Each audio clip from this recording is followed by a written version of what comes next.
자, 7페이지 보면 9회입니다. 기출문제 9회. 삐고 보면 7페이지죠. 25번부터. 자, 요거는 요약집 5페이지를 참고합니다.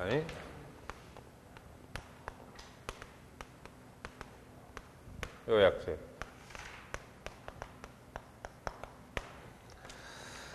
자, 그래서 요거는 지금 1번 같은 경우에는 무신고 불성실 가산세는 바로 1번이 가장 옳은 정답이 되죠. 그러니까 20% 가산세가 부과되고 사기로 무신고하면 40%가 되겠죠. 그래서 이번에 부정한 그 행위로 인해 가지고 가산세가 붙는 것은 바로 이게는 이번에는 몇 프로가 되냐 하니까 그 100분의 40%가 됩니다.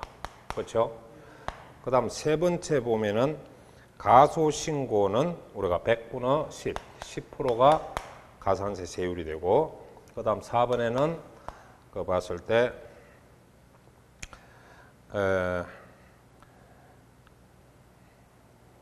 가소신고로 인해 가지고 그 부정한 가소신고네요. 그래서 이거는 50% 하면 안 되고, 그 지금 봤을 때 가소신고로 인해서 부정한 방법이니까 부정한 가소신고는 부당 부분에 40%고 가소 부분에 10%가 된다. 그래서 그 참고를 하시기 바랍니다. 그 다음 26번에 가서 보면은 26번에는 참고를 몇 번으로 하냐니까 그 28페이지를 참고하시면 되겠습니다. 28페이지 참고 요약집 28페이지. 자, 여기서는 바로 26번에 나머지는 다 2번, 3번, 4번, 5번은 다 취득가액에 포함할 수 있는 조건이고 1번이 전기료라 가스료, 이주비용 이런 거는 부가가치세 이런 거는 취득가액에 포함할 수 없다 해서 1번이 되겠습니다. 맞죠? 그 다음 27번에 가서는 재산세 가세 표준 항상 줄자 긋고, 그거는 가세 표준은 시가 표준 곱하기 공정시장 가액 비율을 곱해야 되겠죠. 그래서 시가 비율을 줄여서 공정시장 가액 비율을 줄여서 시가 비율로 해가지고 하는데, 주택은 60%로 곱하고 토지건물은 70%다. 주택 왜 70%다 이렇게 보면 되죠. 그런데 표준세율이 가장 낮은 거는 1번 같은 경우는 지금 종합합산입니다. 그래서 최소 우리가 0.2에서 0.5%까지 가죠. 그 다음에 두 번째 보면 요거는 별도 합산은 0.2에서 0.4%입니다. 표준세율이 전부는 4죠. 그 다음 세 번째는 그 분리과세 목장용지가 되면 0.07%입니다. 그죠? 포인트가 금액을 보지 말고 가시 물건을 봐야 됩니다. 이때는.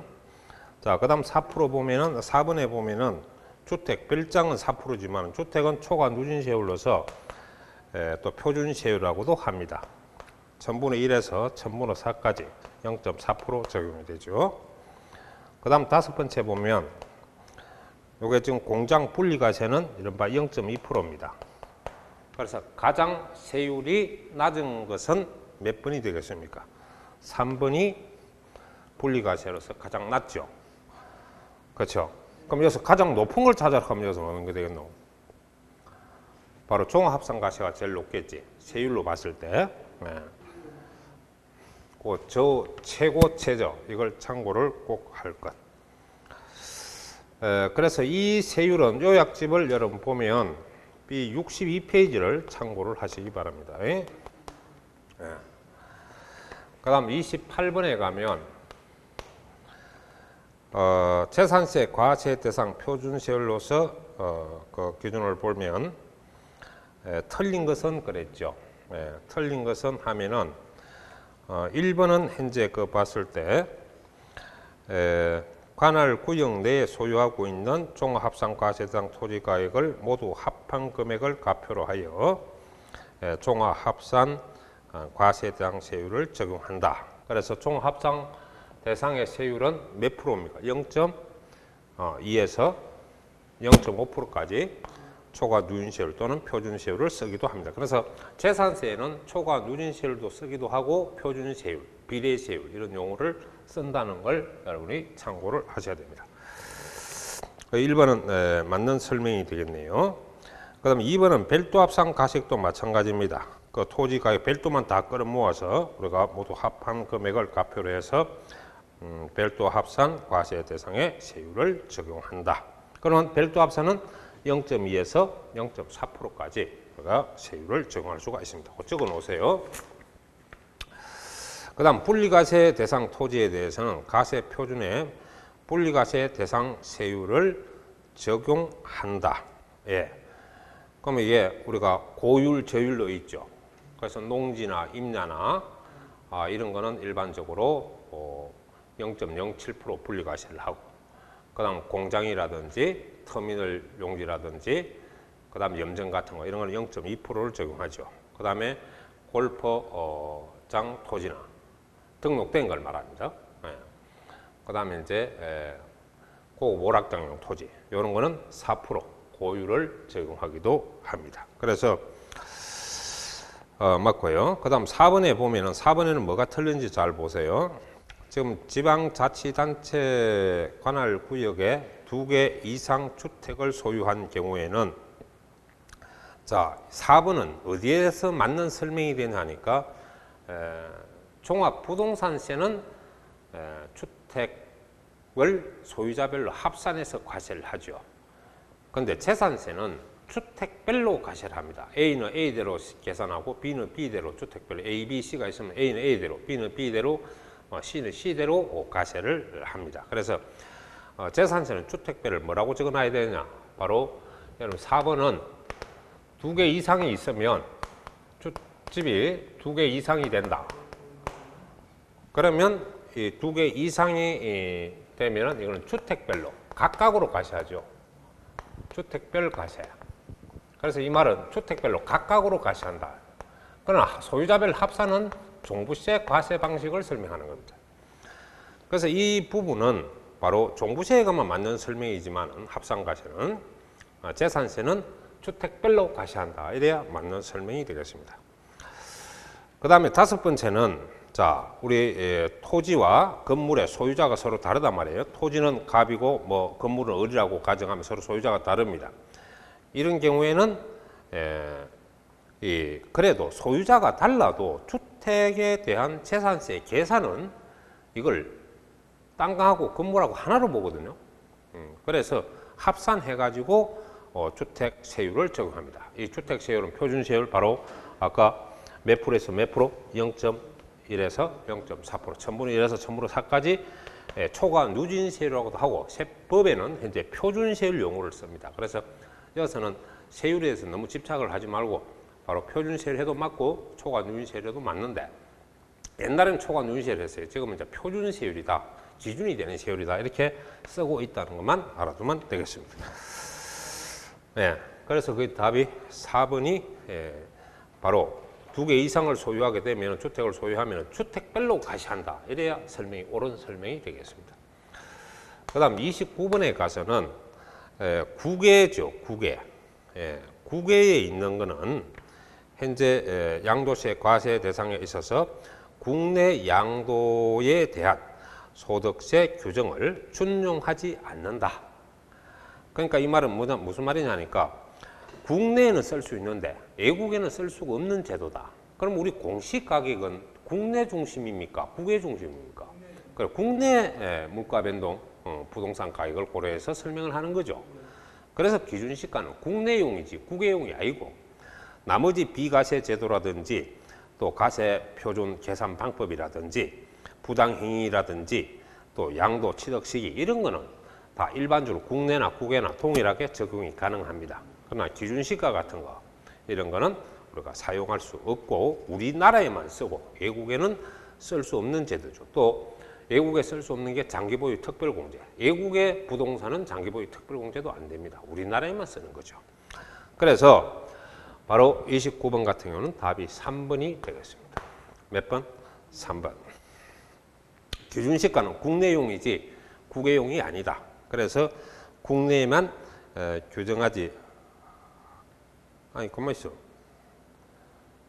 네. 그래서 국외의 양도에 대한 양도소득세 과세에 있어서 국내 자산의 양도에 대한 양도소득세 규정을 준용하지 않는, 그러니까 이거는 국내에만 쓰는 걸 여러분이 적용한다. 이렇게 보면 되겠어요. 그 다음에 30번에 가면은 양도세 비과세 구조가 지금 나옵니다. 그래서 이거는 하나하나 뜯어서 봐야 되는데, 이게 뭐 양도세 비과세 주택 부분에 보면 여러분이 충분히 알 수가 있는 내용인데요. 자, 국내 1주택만 보유하고 있는 1세대가 해외 2주로 세대 전원이 동그라미 치세요. 출국을 하면 반드시 출국한 날, 바로 팔고가 되지만은 출국한 날로부터 2년 안에 여러분 거주하던 집을 팔면은 바로 비과세를 받을 수가 있습니다. 그래서 여러분 뭐가 틀리냐 하니까 출국일로부터 3년 이내에 하면 3년 차는 과세를 해요. 2년 안에 팔아야 출국할 때 여러분이 파는 집에 대해서는 1주택에 대해서는 비과세를 한다. 그러니까 이거는 1세대 1주택자에만 적용하는 그런 규정이 되겠죠. 그런데 3년 차라든지 4년 차에 팔면은 기간 오버가 되기 때문에 바로 과세를 한다고 볼 수 있습니다. 그래서 이건 하려면 출국부터 2년이 되는 날에 2년 이내에 이렇게 해야 돼요. 출국일로부터 2년 이내에 해당 주택을 양도하면 비과세된다. 그 다음 법원의 결정에 대해서 법원 등기가 불가능한, 아까 우리가 등기를 하여도 등기를 안 해도 등기로 보는 게 있죠. 그래서 등기 의제자산, 그걸 보면 법원 결정에 의해서 양도 당시 취득에 관한 등기가 불가능한 미등기 주택은 양도 주택이라도 관계없고 토지라도 관계없고 여기서는 모든 부동산 다 적용하는 거기 때문에 양도소득세 비과세가 배제되는 바로 미등기 양도자산에 해당하지 않는다. 자, 이게 지금 미등기 자산입니까? 미등기 해당 자산이 아니란 말입니까? 그러면 이거는 법원에서 지금 등기가 안 된다고 판정이 나온 걸 갖다 등기 안 하고 팔았다 그래서 미등기 물건으로 본다 안 본다? 미등기. 법원에서 결정한 부분에 대해서는 미등기 자산이라도 자산을 가서 비과세를 한다고 했는데 그래. 문제는 여기는 해당되지 않는다고 하니까 틀린 거 아닙니까? 그러니까 이걸 보시면 비과세 배제되는 비과세가 배제되는, 그러니까 비과세가 안 된다는 거죠. 말이 참 어렵죠. 그러니까 이건 쉽게 말해서 비과세가 되는 물건도, 이 물건 같은 경우에는 등기가 안 된다고 판정이 났다면 등기를 안 하고 팔아도 70%를 부과하지 않는다. 그래서 미등기 양도자산에 해당한다 하면 틀리고 해당하지 않는다 해야 맞죠. 그래. 비과세 배제라는 건 비과세가 안 되는 거 이거. 그러니까 이 말은 간단히 말하면 법원에서 결정한 토지든 건물이든 주택이든 미등기하고 팔았단 말이야. 그럼 본래 원칙적으로는 중과세를 하고 70% 부과를 하잖아. 근데 이 물건은 어차피 등기가 안 된다고 판결이 난 거기 때문에 이런 물건은 등기를 안 하고 팔더라도 미등기로 자산에는 해당하지 않죠. 그래서 일반 과세를 하고 비과세도 받을 수 있다. 이런 말이 됩니다, 이게. 그래서 읽어도 좀 상당히 복잡한 그런 문제죠. 그래서 문제 2번이 옳은 설명이 답이 되겠습니다. 그 다음에 직장 변경이란 말을 줄 거고, 그 다음 학교, 취업, 그 다음에 질병, 직장 변경은 근무상 행편입니다. 그러니까 사업상하고 근무상은 다르죠. 사업상과 근무상. 그래서 그런 개념을 잘 알아야 되고, 이런 경우에 여러분이 다른 시군으로 이사를 하고 싶다면은 최소한 1세대 1주택자는 1년 이상 이 집에 거주를 하다가 2년을 안 채우고 팔아먹어도 비과세를 시켜주겠는데, 이거는 반드시 이사하는 조건이 바로 부득이한 사유입니다. 그 부득이한 사유는 예컨대 근무상 행편이라든지, 그다음 질병 문제라든지, 또 학교, 고등학교 이상 학교 문제 자녀, 이런 문제로 이사를 부득이하게 하는 경우가 있어요.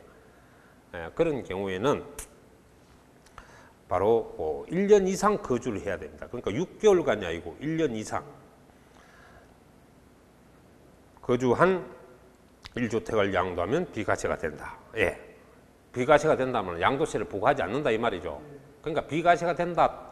간단한 표현도 되지만은 시험 치러 가면 이렇게 해도 줄 수 있지만은 양도세를 부과하지 않는다 해도 같은 말이거든요. 어차피 말싸움이기 때문에.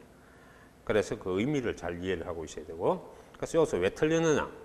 바로 1년간 거주 기간이 있습니다. 그래서 이걸 요약집에 보면 어디 여러분이 잘 해놨냐 하니까 그 주택 파트에 보면 2주택 1세대 1주택 파트를 보시면 그 나와 있습니다. 바로 116페이지 펴봐요. 자, 116페이지 펴면 동그라미 3번이 있습니다. 치약, 질병, 근무상 행편, 부득이한, 이걸 한마디로 부득이한 사유라고 그러거든요. 자, 보세요. 사유로 1년 이상 거주한 겁니까? 6개월 이상 거주한 겁니까? 그렇죠. 그럼 6개월은 안 되네요. 예, 과세합니까? 예, 과세합니다. 그래서 거주한 주택을 양도하고 가면은 우리가 지금 비과세한다 그랬죠. 그리고 밑에 거 보면 그래서 요 파트 있는 거는 반드시 좀 공부를 해가 가야 됩니다. 그래서 요 지금 보유기간 2년 이상, 거주기간 2년 이상 조건 관계없이 이러한 사유로 파는 거는 다 비과세를 받을 수 있어요. 그런데 여기서 거주기간이 필요 없다는 건 2년 이상 거주, 서울 등 투기 지적인 조정 대상 지역, 이 지역은 거주, 보유 둘 다 2년을 충족해야 비과세가 되거든요. 그래서 팔았을 때 일단 거주만 1년 이상 하면은 1년 5개월 만에 팔아도 2년 못 채우고 팔아도 비과세를 받을 수 있다. 이게 부득이한 사유입니다. 그래서 애울 때 치, 질, 근 요래 애우세요. 부득이한 사유를 하지 말고, 왜냐하면 치약 문제, 출제가 그래 되거든. 그 다음 직장 변경 뭐 이렇게 근무상 행편입니다. 그 다음 질병, 질병도 1년 이상 장기 질병인데 이 사유가 비과세가 되려고 그러면 반드시 자료를 제출해야 됩니다. 치약 문제는 자녀의 재학 증명서를 함께 신고를 해야 되고, 신고할 때 말입니다. 그 다음에 근무상은 재직 증명서가 있어야 되고, 그 다음 요양은 1년 이상 그 요양 증명서가 필요하죠. 그래서 이거는 그런 필요한 자료를 제출해야 사실 비과세를 받는데, 우리는 다 제출했다고 보고 지금 설명을 하는 것이다 이 말입니다. 정말 서울 대선 했을 때 1가구 2주택 했을 때에 직장원에서 대전 옮겼을 때 그런 강의를 한번 하시는 기억이 있어요. 그때는 1가구 2주택에 대한 혜택에 대한 비과세. 그렇죠. 이건 1세대 1주택짜리예요. 이해하겠습니까? 자, 그 다음에 지금 4번을 보시면 양도 당시 실가액이 10억 원인 1세대 1주택 양도로 발생하는 양도 차익은 그래서 전부를 비과세하는 게 아니죠. 9억 초과 부분에 대해서 과세를 합니다. 그러니까 10억 같으면 벌써 1억 되죠. 그걸 일정한 가액 비율로 계산을 합니다. 그러니까 일단 개념적으로는 9억 초과 부분에 과세를 하고 9억까지는 과세를 안 한다는 거죠. 그래서 전부가 비과세 되는 게 아니고 양도 차익, 양도로 발생하는 양도 차익에 바로 9억 초과 부분을 비과세한다. 이렇게 해야 맞죠. 그 다음 농지의 교환을 할 때 쌍방 토지 가액의 차익의 그 가액이 큰 편 4분의 1 이하의 소득은 비과세한다. 이게 어디에 나오냐 하니까 바로 그 요약집에 보면 비과세 파트에 보면 지금 나와 있어요. 그 어디를 보면 되냐니까 109페이지 그 중간에 보면은 동그라미 2번, 1번은 파산 선고에서 발생하는 것은 양도세를 부과하지 않는 비과세입니다. 그러니까 양소득은 과세하지 않는다. 이건 항상 비과세 이렇게 공부하되 시험 치러 가면 과세하지 않는다. 이래 나와요. 그냥 그게 그 소리라. 자, 그 다음에 농지의 교환과 분합으로서 발생하는 소득은 그 차액이 큰 편의 4분의 1 이하죠. 그럼 4분의 1이 넘어가 버리면 어떻게 됩니까? 과세를 합니다. 예. 넘은 부분 말고 전체를 과세를 하죠. 왜? 비과세 요건을 충족하지 않았기 때문에. 그래서 과세하지 아니한다. 농지 소재지로부터 30km 이내 농지는 비과세 대상에 해당한다. 그래서 농지 소재지입니다. 농민 거주지가 아니고 농지 소재지에서 최고로 30km 이내에 있는 그런 농지는 전부 비과세를 받을 수 있는 농지가 되는데 이거는 이래요. 예를 들면 자, 이 30번에 5번 같은 걸 보면 이거는 옳은 설명이 되죠. 옳은 틀린 설명인데 바로 4분의 1 이상이 됩니다. 그래서 잘 보시면 현재 정부 국가 토지가 있습니다. 국가 토지가 예를 들어서 우리가 지금 8천만 원이고 얼마? 8천만 원. 그 다음 자격 내 자격 농지가 지금 1억이에요. 1억. 알겠습니까? 그럼 이걸 교환을 하는 거죠. 교환을 하면 이게 비과세가 되나 과세가 되나 이거예요. 그래서 어느 쪽이든 이게 큰 돈이 되죠. 여기 클 수도 있고 여기 적을 수도 있고. 상호간에 어느 쪽이든 큰 쪽 기준으로 4분의 1 이하입니다. 그래서 이렇게 하면 요게 지금 교환 차이가 얼마나 하니까 2천만 원 납니다. 그렇죠? 2천만 원 난다고요. 그럼 2천만 원 나게 되면 이거는 어떻게 해야 되느냐 이 말이에요. 과세를 하느냐 비과세하느냐 하는 판단은 이 두 금액 중에서 큰 금액 기준으로 하면 되죠. 그래서 1억 곱하기 4분의 1은 25%죠. 250만 원 차이가 납니다. 그러니까 이 차이가 250만 원까지는 전부 비과세한다, 과세한다. 2,500만 원. 그러니까 2천만 원 이하가 되죠. 요까지는 되는 거예요. 이하기 때문에. 그러면 1억하고 7,500만 원짜리하고 바꾸면 2,500만 원 나죠. 그래도 비과세가 되죠. 그런데 문제는 요 가격이 요게 5천만 원이라고 가정합시다. 그러면 요건 큰 편에 4분의 1 이하죠. 그럼 이걸 2,500원 넘어갔죠. 넘어간 것만 과세하는 게 아니고 전체를 과세 다 합니다. 이거는. 그래서 왜냐하면 비과세 요건이 불충분하기 때문에. 비과세라는 것은 요건이 맞아야 비과세가 되는 거지. 그 중에 하나만 뻥커가 나도 과세를 하는 거죠. 이해하겠습니까? 그래서 큰 쪽 금액의 4분의 1 이하 차이가 나면 비과세고 그게 초과가 되면 과세를 하는 거예요.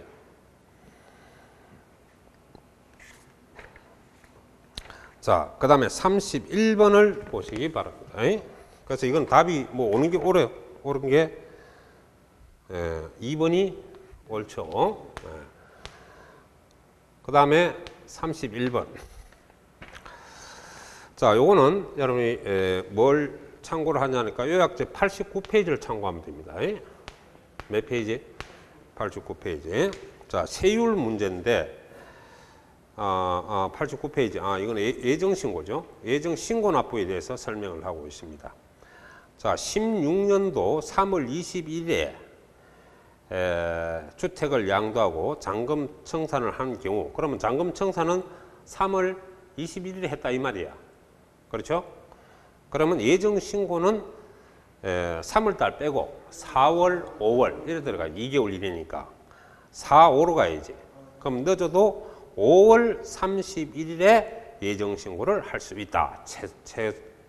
최고의 기간은 2개월 이내니까. 양도일에 속하는 달에 말로부터 하니까 또 말일은 안 들어가요. 초일 불산이.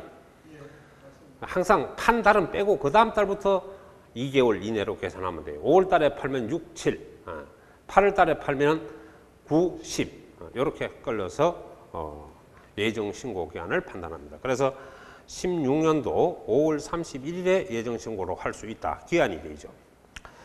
그 다음에 확정신고 납부 시 납부할 세액에 만일에 1,600만원이 되면 1,000만원 초과 부분을 분할 납부할 수가 있습니다. 2천만원이 넘어가면은 양도세는 50% 잘라서 내면 되죠. 만일에 2,500만원이 나왔다. 안 그러면 3천만원이 나왔다 가정할까요? 양도세를 3천만원을 납부해야 된다. 그럼 2천만 초과가 되잖아요. 뭐 최고 50%까지 각각 분할 납입이 됩니다. 그렇죠. 1,500, 1,500. 이해하겠죠? 그러나 2천만 원 이하, 1,000만 원 초과하면서 2천만 원 이하가 되면 1,000만 원 초과 부분을 2개월 안에 분할 납부하면 되는 거예요. 자, 그 다음 세 번째 가면 예정 신고 납부 시 납부할 세액이 1,000만 원인 경우에는 2천만 원도 분할할 수는 있죠. 그래서 1,000만 원인 경우 또는 2천만 원인 경우 1,000만 원 초과 되잖아요. 그럼 분할 납부할 수 있다. 왜냐하면 분할 납부는 1,000만 원 초과죠. 그러나 잘 들어요. 재산세도 종부세도 분납부는 가능한데 보유세는 재산세, 종부세는 보유세입니다. 그래서 이 보유세는 500만원이 넘어가면 500만원이 초과되면 분할 납부가 가능하죠. 양도세는 1,000만 원이 넘어가야 물분납이 가능한데 양도세는 이제 물납은 폐지가 되고 분납만 가능한 것입니다. 자, 그걸 알아두고 그 다음에 예정신고에 그 다음 네 번째 양도 차손이 가세 표준이 없어도 손실을 봐도 예정신고는 해야 됩니다. 예정신고는 해야 돼요. 그러니까 소득이 있거나 말거나 신고는 해야 되죠. 세금 내라 소리 아닙니다. 팔았다 신고를 해라 이거죠. 세금은 양도소득이 발생해야 세금이 있는 것이고. 자, 그 다음에 보면은 예정신고하지 않는 거주자가 해당 과세기간에 가세표준 없는 경우 가세표준이 없습니다.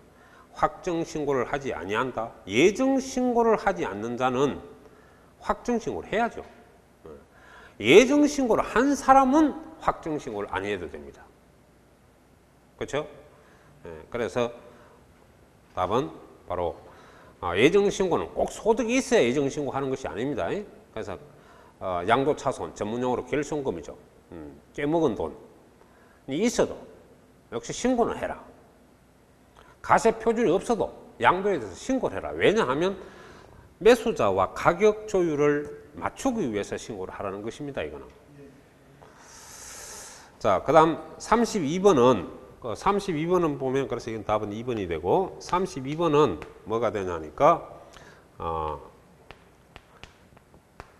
107페이지를 참고로 하면 그게 양도소득세 세율이 나옵니다. 자, 요 32번은 반드시 좀 애야 가시기 바랍니다. 이번에. 자, 그러면 그거 볼 때 지금 1년 6개월 보유한 1주택이죠. 그렇죠? 1년 6개월 보유한 1주택. 맞죠? 본래 2년 6개월 보유하면 거주 보유를 하면은 비과세가 되잖아. 그죠? 근데 1년 6개월을 보유하고 일반 주택을 팔면 이거는 1년 이상에 걸리잖아요. 그래서 이거는 6%에서 40% 세율을 적용합니다. 그래서 1번은 왜 틀리냐니까 40%가 일반 물건일 때 2년 미만이 40%죠. 1년 미만은 50%고. 자, 그래서 1번은 6%에서 42% 초과 누진세율을 적용합니다. 그 다음 2번은 상가 건물인데 2년 이상이 되죠. 그러니까 몇 년 보유했습니까? 2년 1개월이니까 2년 이상이 걸리니까 이것도 역시 6%에서 42% 초과 누진세율을 적용합니다. 그 다음에 10개월 보유한 상가 건물, 이거는 1년 미만에 걸리죠. 그래서 100분의 50% 맞네요. 그래서 답이 3번이 되겠습니다. 공부해놓으면 간단히 푸는데 연간 공부를 내가 오늘 수업해보니까 진짜 공부를 안 해 사람들이. 자, 그러면 6개월 보유한 1주택 그럼 1년 미만이죠. 1년 미만은 주택은 40%입니다. 주택가 입주권은 1년 미만이면 40% 적용하고 주택가 입주권은 2년 1년 이상이면 초과 누진세율 적용합니다. 그 다음에 5번에 보면은 1년 8개월 보유한 상가 건물이죠. 요거는 2년 미만에 걸리죠. 그렇죠. 40%. 그리고 요렇게 문제를 좀 이어가면 다 잡을 수 있습니다. 요 정도면 됩니다. 아시겠죠? 그리고 기타 자산이 있죠. 기타 자산 예를 들면 우리 각종 회원권, 골프, 콘도, 종합체육시설 회원권, 그리고 그 회원권하고 그 다음에 사업용 고정자산과 함께 양도하는 영업권, 이 기타 자산 아닙니까? 이거는 담은 6개월만 갖고 있어도 초과 누진세율을 적용합니다. 그래서 기타 자산은 무조건 누진세율, 기본세율인 6%에서 42%를 부과합니다. 자, 그 다음에 33번에 보면은 양도세에 관한 설명으로 옳은 겁니다. 거주자가 국외 토지를 양도한 경우 계속해서 10년간 주소를 두었다면 양도소득 가세 표준의 예정 신고를 하여야 한다. 당연히 우리나라에 신고 의무가 있습니다. 그래서 우리가 여러분이 젊었을 때 미국에 가서 살다가 이제 나이가 많아서 한국으로 돌아와서 살고 싶을 때 미국의 재산을 팔고 싶으면 5년이 지나서 파느냐 우리나라에 와가지고, 그러니까 5년 이상 우리나라에 주소를 두고 있어야 됩니다. 그런 상태에서 5년 후에 팔면은 우리나라에 신고 의무가 있죠. 예. 그러니까 결과적으로 5년 이상이니까 10년간 있으면 결과적으로 당연히 우리나라에 신고 의무를 갖고 있단 말입니다. 5년 이상에 걸리니까. 거기서 나온 건데, 이 말은 어느 만큼 이해를 하냐 못하냐 이 문제를 지금 다루고 있는 거거든요. 그래서 뒤에도 또 나옵니다만은 중복해서 계속 같은 소리를 많이 해놨습니다. 중요한 거는 반복해서 막 해놨죠. 90페이지 한번 펴보세요.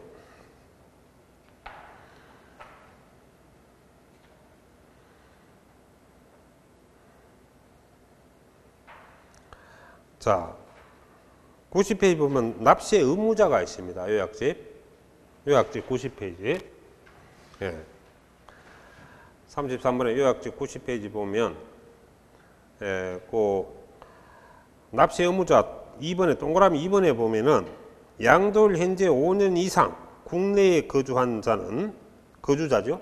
그럼 우리는 거주자가 되려면 우리나라에 주소를 둬야 되거나 거소를 둬야 될 거 아닙니까? 그래서 국외자산 양도소득세를 신고할 의무가 있다 했잖아요. 그래서 이 신고라는 거는 양도세는 거기가 예정신고고, 예정신고를 하니 아니한 자는 확정신고를 해야 되겠죠. 그러나 예정신고를 한 자는 확정신고를 아니할 수 있습니다. 자, 그 다음에 또 이 지문이 또 어디 있냐 하면, 자, 이제 구체적으로 지금 정리하고 있는데, 123페이지 펴봐요.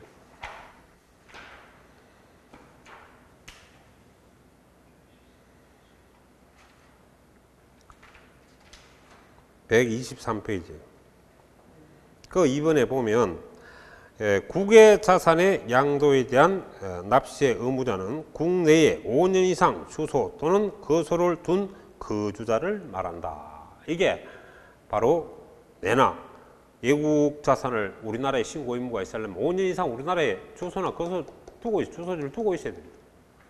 그런 상태에서 외국의 재산을 팔면 우리나라에 신고 의무가 있죠. 그 전에는 갖다 내야 되겠죠. 예, 그렇죠. 자, 그 다음에 2번에 봅시다. 그 2번에 비거주자가 국외 토지를 양도한 경우 양도세 납세 의무가 없죠. 외국인 일본에 팔면 일본이 내야죠. 우리나라에 갖다 냅니까? 예, 그래서 비거주자가 우리나라에 내려고 하면 우리나라에서 소득이 발생해야 우리나라에 신고 의무가 있습니다. 외국에서 발생하면 그 나라에 내죠. 우리나라에 신고 의무가 없습니다.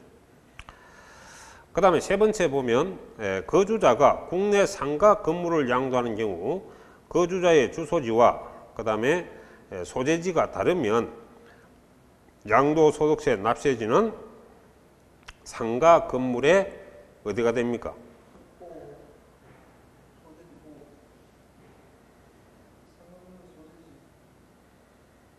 소재지하고 주소지가 다르면 어디예요? 주소지 원칙 아닙니까? 어? 예를 들어서 내가 지금 서울에 사는데 대구에 상가 건물을 팔았다. 그럼 양도세 납세지는 어디냐 이 말이에요. 그럼 나는 사는 곳은 서울이고 부동산은 대구에 있고, 그럼 대구에 있는 상가 건물을 팔았을 때 납세지는 소유자의 주소지 원칙이죠. 그래서 이거는 소유자 주소지를 납세지로 합니다. 자, 비거주자가 국내 주택을 양도한 경우 양도소득세 납세 의무자는 비거주자의 국외 소재지이다. 알죠? 비거주자의 납세지는 어디입니까? 바로 국내 소득이 발생하는 장소죠. 국내 소득이 발생하는 장소가 불분명하면 이제 소재지가 되는 겁니다. 그래서 이거는 마지막에 비거주자의 어디라 해야 된다? 사업장 소재지다. 이렇게 말을 해야 되겠습니다. 사업장 소재지. 그러면 그것을 한번 봅시다.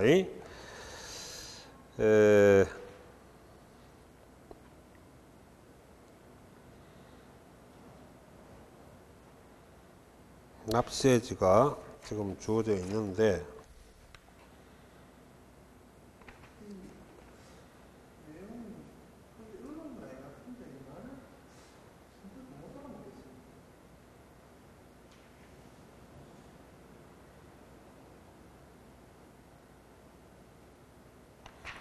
납세지가 지금 어디 해놨는데 빨리 안 찾기네. 그 납세지는 일단 국내 거주자는 바로 주소지 원칙입니다. 주소지를 알 수 없으면 거소지죠. 그러면 그게 지금 84페이지 한번 해보세요.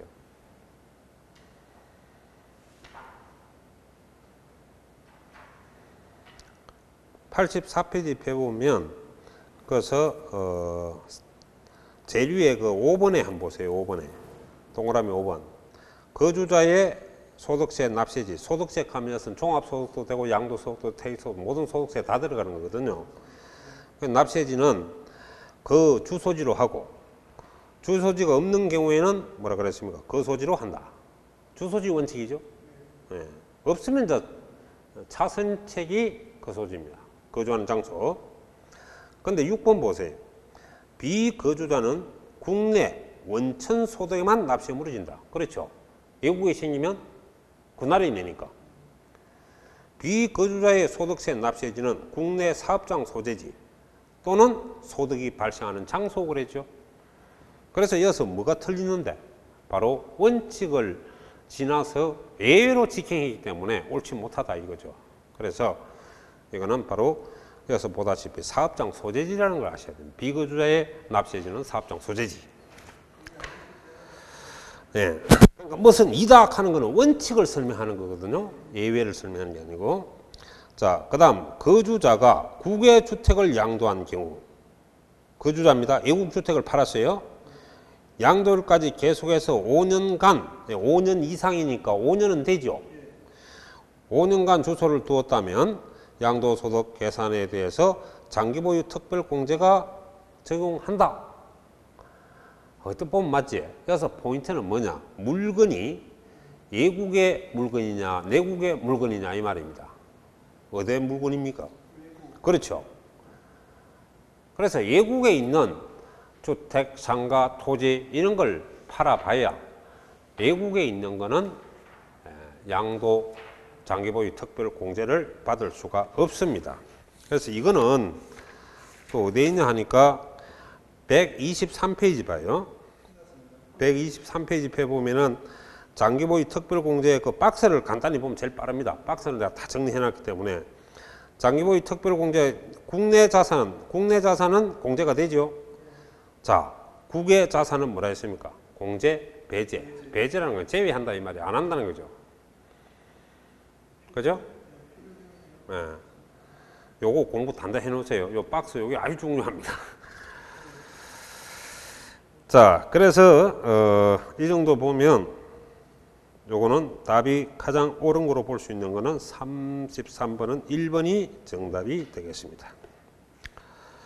자, 34번에 보시면, 자, 이거는 지금 봤을 때 거주자의 실질 거래가격에서 양도 차익을 계산하는 줄 다 껐고, 양도 가격에서 공제하는 자본적 지출 또는 양도 비용에 포함되지 않는 것은, 그래서 단 여기에 대한 자료 제출은 분명히 의무가 있습니다. 그러니까 증빙 서류가 수치 보관되어 있다. 자료가 있다 이 말이죠. 그럼 자료가 없는 건 안 되는데, 자료가 없어도 경비로 잡히는 게 하나 딱 있습니다. 바로 취득세 등록 면허세죠. 이거는 이미 지방정부나 세무서에서 전산 처리가 다 돼가 있죠. 그래서 이거는 영수증이 없어도 취득세 부분에 대해서는 필요경비로 인정을 해줍니다. 나머지 지출사항은 반드시 증빙 자료, 세금 계산서나 영수증, 금융거래소가 필요하다는 거죠. 비치를 해야 공제를 받을 수 있습니다. 자, 그래서 1번에 보면은, 자, 거기서 양도소득세 가세표준 신고서 작성 비용. 자, 이거 당연히 양도 비용으로 해서 난주 양도차익에서 빼먹는 돈 아닙니까? 결과적으로. 예. 그 다음에 이제 그 재건축 분담금. 포인트를 탁 찾아요, 포인트. 그 줄줄줄줄 있는 거 다 읽을 시간도 없고 가면. 자, 그 다음 양도자산 이용 편의를 위해서 지출한 비용. 예를 들어서 토지에 말입니다. 가운데 묘지가 있다. 네. 그럼 이용 편의 하는데 묘지가 있으면 좀 불편하잖아요. 그럼 그 이전을 해야 되겠죠. 묘지 이전 비용은 필요경비에 해당합니까? 예, 해당합니다. 예를 들면. 네. 그 다음에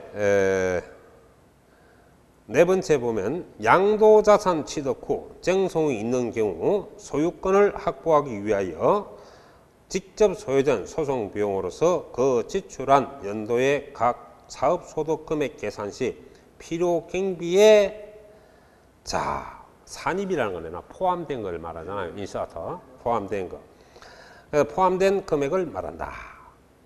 그러니까 여기에 들어가 버리면 아까 내가 소송비용 하해 비용은 다른 소득 부분에 안 들어가야 필요경비로 잡히는 거지, 다른 소득에 들어가 버리면 이중경비가 되니까 안 되죠. 그래서 여기서는 왜 틀리냐? 산입에서 제외된 거. 산입에서 제외된 금액을 말하지, 산입된 금액은 사업소득 경비로 잡히고 맙니다. 양도경비는 안 되죠. 그 다음에 자산을 양도하기 위해서 직접 지출한 공정비용, 뭐 이런 거야 당연히 양도비용으로서 경비에 해당합니다. 됐죠? 그래서 답이 몇 번? 자, 그 다음에 종합부동산세의 시계 17년도에 지금 관한 설명으로 옳은 것대가 있습니다. 여기서 포인트 1번에는 주택입니다. 주택 동그라미 딱 치고요. 자, 주택은 원칙적으로 6억 초과자에게 납세 의무자를 지죠. 그러나 1세대 1주택 단독 소유일 때만 9억 초과입니다. 그건 단서가 붙어야 돼요. 그냥 나오는 좀 주룩 6억 초과. 종호, 주룩, 별파리. 이걸 꼭 외워야 돼. 자, 그 다음에 가세 기준일은 재산세 가세 기준일과 종부세 납세 의무 성립 시기인 가세 기준일은 동일합니다. 그래서 가세 기준일은 매년 6월 1일로 해야죠. 7월 1일이 아니고 6월 1일. 그 다음 주택의 가세 표준 5억 기준이 생기면은 이거는 해당 종부세 세율은 1000분의 5가 됩니다. 0.5%를 적용합니다. 이게 아주 깊은 내용입니다. 그 다음에 납부할 세액에 자, 보유세 납부, 재산세든 종부세든 납부할 세액이 500만이 넘어가면 분할 납부가 가능하다 했죠. 그래서 넘어가야 돼요. 넘어가는 게 초과입니다. 그래서 보면은 500만 원 초과하는 경우 그 전부가 아니고 분할 납부는 일부를 나누어 두 번 나누어 내는 거 아닙니까? 두 번 나누어 내는 거기 때문에 전부하면 틀리죠. 일부. 그 일부를 법정 기간 내에 납부 기한 경과 후 2개월 이내죠. 분납이 가능한데 분납을 신청할 수 있다 했습니다. 그래서 법정 기간 이거는 맞는데 지금 보면 어디가 틀렸느냐? 그 전부가 아니고 그 일부입니다. 그러니까 이게 법을 참 장난 같기도 하고요. 실제로 수직은 문제. 네, 네, 출제된 문제 아닙니까 이거. 공부한 사람은 다 이걸 눈에 보이죠. 자, 그거 봐. 79페이지 한 펴봐. 요약집 79페이지. 제일 위에 한번 읽어봐요. 79페이지. 네.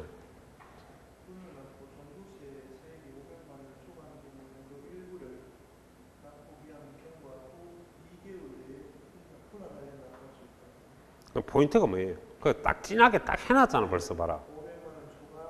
일부 그래. 2개월 그래. 그렇지. 그 3요소. 3요소 이거. 이걸 다 하려고 하면 안 되죠. 그러니까 분납하면은 탁탁 포인트가 딱 나와야 돼. 일부를 왜 일부라 그러노? 예를 들어서 500만 원 초과가 되면 뭐 700만 원 나왔다. 그러면 500만 납기 안 내고 200만 원만 2개월 안에 내라 이 말이거든요. 그렇죠? 자, 그런 걸 생각할 수 있어야 됩니다. 그냥 무조건 외워서 되는 것도 아니고 설명이 아주 중요합니다. 이거는. 자, 그 다음에 이제 가면은 그럼 뭐 1번, 2번, 3번 다 나갔네요. 4번까지. 그럼 5번이 정답 안, 그때는 팍 시험 쳐서 바로 팍 찍고 넘어가야 됩니다. 읽을 시간 없어요. 자, 종합부동산세 부과 징수하는 경우 납세 고지세, 주택 및 토지로 구분, 가세 표준과 세액을 기재하여 납부 기간 개시 5일 전까지 발급해야 한다. 항상 고지서는 납기 개시, 그러니까 납부 기간이 시작되기 이전 5일 전에 미리 납부를 한다. 그래서 내가 우스갯소리로 도둑놈하고 국가하고 차이점은 5일 안에 통지서가 날라오면 고지서가 날라오면 국가고 그 자리에서 내가면은 도둑놈이다. 그렇게 우스갯소리까지 했다고. 그러니까 이런 거는 왜 5일 전에 발급을 하느냐. 돈을 준비해야 될 거 아닙니까. 그래서 납기 시작되기 5일 전에 미리 발급하는 게 관청의 행위다. 이 말입니다. 자, 그래서 35번, 5번이 정답이 되겠네요. 맞죠? 자, 그 다음에 가면 36번은 그 이제 지방소득세에 대해서는 전부 여러분이 뭘로 봐야 되냐니까 양도소득세 규정과 거의 유사하고요. 세율만 단지 바로 초과 누진세율 6%에서 42%인데 세율이 이게 가세 표준에 따라서 10분의 1로 줄이면 됩니다. 6%니까 0.6%부터 해갖고 42%니까 4.2%까지 지방소득세가 부과가 되는데 이거는 양도소득세 규정과 동일해요. 그리고 이제 2번을 보면은 하나의 자산에 따른 세율 중 둘 이상에 해당할 때에는 내가 뭐라 했습니까? 세율이 2개 이상이 싸우면은 큰 세율을 적용한다 했어요. 작은 세율을 적용한다 했어요. 예. 그래서 적은 것을 그 세액으로 한다가 아니고 큰 것을 그 세액으로 한다 해야 되겠죠. 나머지는 다 맞는 소리입니다. 그래서 그걸 참고를 하고 이거는 나오겠나 싶습니다. 지금은. 자, 공유 농지든 공유 건물이든 공유 물건은 바로 2.3% 1000분의 23이죠. 그래서 1번이 정답이고 원시 취득이 대부분 2.8%. 그렇죠? 농지 유상 승계 취득 이게 되면 뭐가 됩니까? 농지 유상 승계 취득은 바로 3%가 되죠. 1000분의 30. 그 다음 정려받은 농지는 아까 내가 뭐라 했어요? 3.5%. 예. 그러니까 4% 농지 4%는 없습니다. 농지는 4%가 없어요. 유상으로 하면 3%니까. 자, 38번 재산세 과세 대상 설명으로 옳은 건데 과세 기준은 매년 6월 1일로 한다. 6월 1일이다. 이래야 맞죠. 7일이니까 틀리고요.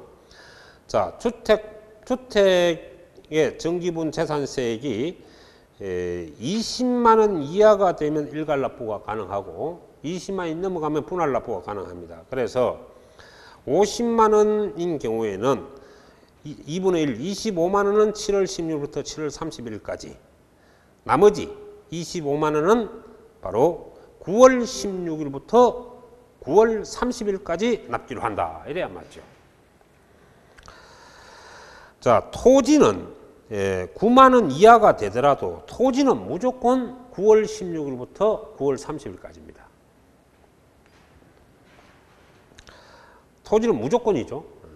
건물도 무조건입니다. 그러나 주택은 일괄 납부가 있는 게 납부세액이 20만 원 이하가 되면은 7월 16일부터 7월 30일까지 왕창 전부를 납부할 수가 있습니다. 자, 그 다음에 이제 가면은 그 4번은 지금 봤을 때 핵심이 뭐냐 하니까 그 소유권 변동이 일어났죠. 신고를 안 하면 사실상 소유자를 알 수 없는 때에는 그 공부상 소유자를 납세 의무자로 본다 이거죠. 사용자가 되는 거는 사용자가 되려면 기속, 소유권 기속이 불분명해야 돼. 그 소유권 기속이라는 게 뭐냐? 사실상 소유자도 모르겠다. 공부상 소유자도 모르겠다. 누구 건지 모르겠다 이거예요. 그러니까 임차인이 낼 수도 있다 이 말이죠. 그럴 때 기속이 불분명이란 말이 나와야 사용자지. 그 외에는 전부 공부상 소유자. 원칙은 사실상 소유자고 사실상 소유자를 알 수 없으면 공부상 소유자입니다. 자, 그 다음에 이제 가면은 그 5번이 정답이 되겠죠. 자, 500만원 재산세 500만원 초과가 되면은 그 일부입니까 전부입니까? 세액의 일부를 납부기한이 지난 날로부터 45일이 아니죠. 이제 개정이 돼서 2개월 이내 분납할 수 있다 해야 맞습니다. 맞죠? 그 다음에 넘어가면 취득세 납세 의무에 관한 설명으로 틀린 건데, 자, 부동산에 대해서 등기를 하지 아니한 경우라도 사실상 취득하면 취득으로 본다 이 말은 사실상 소유자가 납세 의무자다 이 말이에요. 그 다음 주택조합이 거기서 보면은 조합 주택용 부동산은 그 조합원이 취득한 거로 본다. 무슨 말이고? 주택조합이 조합원용 아파트를 샀다 이 말이야. 사면 이런 경우에는 조합원이 사실상 소유자이기 때문에 조합원이 납세 의무자가 되고요. 만일에 그 비조합원의 부동산은 제외한다는 말은 조합이 납세 의무자도 될 수가 있다 이 말입니다. 자, 그 다음에 이제 직계 비속이 존속의 부동산 매매를 취득하는 때에는 해당 그 비속의 다른 재산으로 그 대가를 지급한 사실 입증입니다. 그러니까 대가 입증이죠. 거래 대가 입증을 내는 경우에는 유상으로 취득한 것으로 본다. 맞죠? 아까 교환이나 파산 선고, 공갱매, 대가 입증 이런 경우는 원칙은 무상이지만 이런 입증이 되면 다 유상으로 본다 했죠.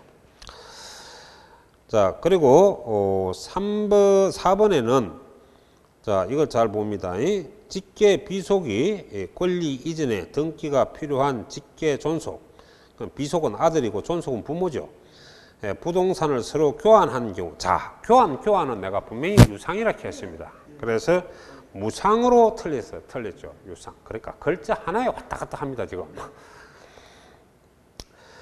직계 비속을 공매를 통하여 직계 존속의 부동산을 취득하는 경우, 자, 여기서 공매란 말이 나왔지? 공매는 유상이 됩니다.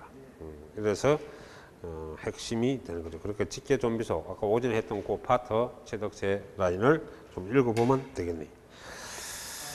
자, 4번에 가서 취득세 등록 매세에 옳은 것은 그랬습니다. 옳은 거죠.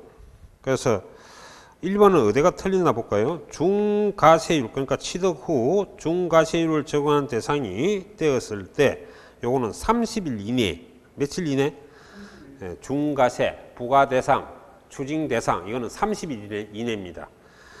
이내에 산출세액에서 이미 납부한 세액, 가산세 제외죠. 가산세 제외 공제하여 신고 납부하는데 이게 다 출제가 된 지문이죠.